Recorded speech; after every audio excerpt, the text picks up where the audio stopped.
तो आज हम पढ़ेंगे लॉ ऑफ केमिकल कम्पोनेशन। तो लॉ ऑफ केमिकल कम्पोनेशन कितने हैं? सबसे पहले है law of the conservation of मास, दूसरा है law of the constant proportion या फिर रेशियो सेम होता है या फिर इसे दूसरा नाम कहते हैं डेफिनेट प्रोपोर्शनल रेशियो। तीसरा है law of the multiple proportional ratio, मतलब यह है प्रोपोर्शनल, यह है मल्टीपल प्रोपोर्शनल। चौथा है गैसियस लॉ जो कि गैसे पर होता है। पाँचवा है वैगेद्रो। छठा है जो कि अभी बाद में पढ़ेंगे। तो सबसे पहले पहला है law of the conservation of मास। इसमें क्या है गिवन बाय ये किसने दिया था? एंटोनी लेबोजियर ने दिया था कंजर्वेशन ऑफ मास का नियम। इसमें क्या था कि according to this law mass conservation neither be the created and nor be destroyed in a chemical ratio, मतलब during this chemical reaction mass of the reacted with equal to the mass of the, मतलब product इस दोनों का जो मास होगा ये इसके बराबर होगा। मतलब प्रोडक्ट का मास और रिएक्शन का मास, दोनों का मास, रिएक्टेड का मास, दोनों का मास बराबर होता है। Follow the law of the conservation of mass does not follow with law of the conservation of मास। ये 7 ग्राम से ज़्यादा हो या 7 ग्राम से कम होगा अगर, तो ये law of the conservation of mass का फॉलो नहीं करेगा। इसमें नोट क्या है? Law of conservation of mass does not followed by the nuclear reaction. Nuclear reaction में फॉलो नहीं होता है क्योंकि radioactive because in these kind of reaction some amount of mass convert into energy of और vice versa on the basis of the, मतलब ये इसका law nuclear reaction में नहीं मतलब काम में आता है या फिर नहीं यूज होता है, क्योंकि न्यूक्लियर रिएक्शन में कोई पदार्थ बनता है या फिर मतलब इसमें न्यूक्लियर रिएक्शन में ऊर्जा के रूप में भी कोई कुछ मास निकल जाता है, इसलिए हम इसका उपयोग मतलब हम न्यूक्लियर रिएक्शन में हम इसको नहीं बैठा सकते। जैसे CaCO3 80 ग्राम और COA और CO2 हमारा 20 ग्राम और 60 ग्राम, हम कह नहीं सकते कि ये 60 ग्राम बनेगा। मतलब सीधा ये न्यूक्लियर रिएक्शन में इसका अपवाद है, ये न्यूक्लियर रिएक्शन में काम नहीं करेगा। Solute according of law of the conservation mass the mass reacted बराबर होगा मास ऑफ प्रोडक्ट 80 ग्राम है तो एक समान 60 ग्राम में निकल गया। इसके बाद दूसरा है law of the constant properties या डेफिनेट प्रोपोर्शनल। इसने दिया था जेल प्रोस्ट, जैसे H2O है और मतलब H है और O2 है तो ये बन गया H2O, C है O2 है बन गया CO2। तो ये क्या है? कांस्टेंट प्रोपोर्शनल, मतलब हम अगर H2O बनाए हैं, जल बनाए हैं, तो वह अगर कहीं मतलब गंगा जल का जल हो या फिर हम हिमालय से जल उठा ले या फिर नेपाल का, दिल्ली का, एशिया का, यूरोप का या फिर हम अमेरिका का है या फिर रूस का ही जल क्यों ना उठा ले, सबका फार्मूला एक ही होगा, वो है H2O। CO2 है तो हम कहीं का अगर कार्बन डाइऑक्साइड देखेंगे और उठा के बैठा देंगे लैब में और उसका अगर हम निकालेंगे रेशियो ऑफ मास तो उसका 3.8 ही आएगा। तो यही है law of the constant proportional. यह according to this law the compounds of certain element always formed a fixed simple whole number, मतलब ये हमेशा होल नंबर में होना चाहिए रेशियो या प्रोपोर्शनल, इधर इट द ऑब्टेन नेचुरली और प्रोपोर्शनल इन लैब्स। दिया गया है मतलब इसके दो शर्तें हैं। क्या है? Formula of the compound always fix रहना चाहिए, मतलब यह हर जगह नेपाल या फिर आप नेपाल का जल उठा लो या रूस का जल उठा लो, हिमालय का जल उठा लो, सब कुछ जगह इसका कंपाउंड क्या फिक्सड होगा, फार्मूला फिक्स होगा। Ratio of the atom in the formula always, मतलब ये हमेशा ratio of atom in formula always fix रहेगा। और दूसरा कि मतलब इसका हमेशा रहना चाहिए क्या? होल नंबर में रहना चाहिए, मतलब 1 2 3 4 5 6 इसमें रहना चाहिए, साला में नहीं होना चाहिए।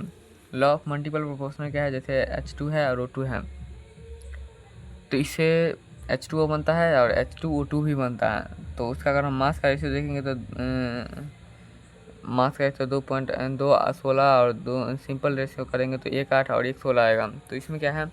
दोनों जगह 1 1 मिल रहा है।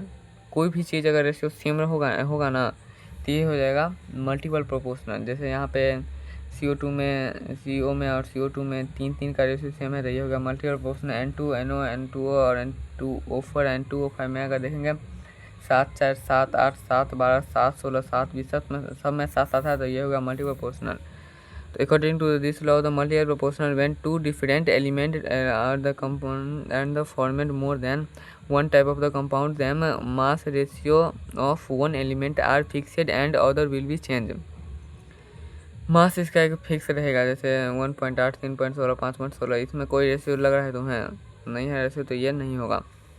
जैसे इस पे क्वेश्चन रहेगा, जैसे कि element x form 5 stable oxide with oxygen X2O, XO, X2O3, X2O4 है, XTO5 है, then the formation of the, तो इस पे कौन लोग काम कर रहा है, तो law of the multiple proportion. अगर सबका रेशियो निकालेंगे तो एक जो होगा तो सब में कॉमन होगा।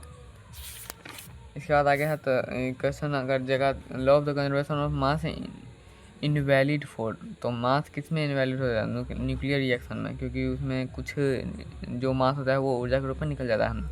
क्वेश्चन है which of the following pair of compound illustrate law of the multiple proportional, तो लॉ ऑफ मल्टीपल प्रोपोर्शनल पर इथेनॉल काम करेगा, क्योंकि और ये याद रखना मल्टीपल प्रोपोर्शनल में मतलब कंपाउंड भी मिलना चाहिए। जैसे इथेन है तो इसमें C2H4 होता है, बेंजीन है तो C6H6, मतलब ये दोनों में देखोगे तो कार्बन मिल रहा है, तो कार्बन मिलना चाहिए। मतलब एक तरह से कहा जाए तो CH4 मतलब कार्बन हाइड्रोजन दोनों में है, कार्बन हाइड्रोजन दोनों में है, मतलब दोनों, मतलब एक कार्बन हाइड्रोजन दोनों में होना चाहिए, जो कंपाउंड रहेगा वो दोनों में होना चाहिए मल्टीपल प्रोपोर्शनल में। इसके बाद चौथा है गैसियस लॉ, तो गैसियस लॉ एकदम सिंपल सो ईजी है। Gases law only applicable for the reaction which of the all the reactant and the product are in gaseous state में रहेगा, प्रोडक्ट और क्या रिएक्टेंट भी तो वहीं पे काम करेगा। इसमें मतलब सब गैस में होना चाहिए, जैसे यहाँ पे ये गैस ये लिक्विड हो गया तो ये इसमें नहीं काम करेगा, इसमें गैस है, तो सबसे अच्छा तो लॉ ऑफ द गैसेस जिसमें सब में गैस हो, अगर रिएक्टेंट और प्रोडक्ट भी, तो वो हो जाएगा gas off the gaseous law. इसके बाद जैसे इसमें भी, और इसमें होल नंबर में होना चाहिए, N2 है, वॉल्यूम 3 है, 4 2 है, इसमें रहना चाहिए। जैसे कि यहाँ पे 1/2O2 है, तो ये ऐसा नहीं होना चाहिए, ये होगा तो ये गलत हो जाएगा, मतलब होल नंबर में भी होना चाहिए, ये भी मांगता है ज़रूरी। इसके बाद है बर्जीलियस लॉ, एवोगैड्रो लॉ, तो इस नंबर क्या है, according to this law of the fixed volume of different gases at constant temperature and the pressure constant equal in number of atom, तो ये पुराने वाला है, नवका वाला है एवोगैड्रो लॉ, तो according to this law of the fixed volume of the different gases at constant temperature and the pressure and constant equal to number of the molecule, तो यहाँ पे मॉलिक्यूल है, यहाँ पे एटम है, तो एटम जब लगाते थे तो हीलियम एटम में ये गलत साबित हो जाता था, लेकिन एवोगैड्रो में मॉलिक्यूल लगा लिया है जिसके कारण ये सही हो गया है। जैसे कि gases law of not valid in, तो नॉट वैलिड कौन है, ये सॉलिड हो गया तो इसमें नॉट वैलिड है।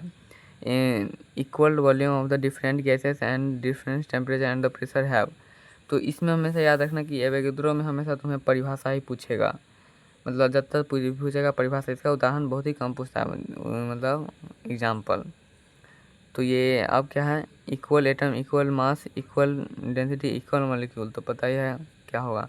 जैसे यहाँ पे देखो सी है, H है, O है, तो इसका अगर हम देखेंगे तो यहाँ पे CO2 क्या है, 3.8 है, 3.1 है और 1.8 है, तो देखोगे तो यहाँ से 8 और यहाँ से 3, मतलब 1 आ गया है, तो ये दोनों क्या है, एक रेशियो में है, तो ये 1.8 हो जाएगा, क्या ये वाला एवोगैड्रो लॉ।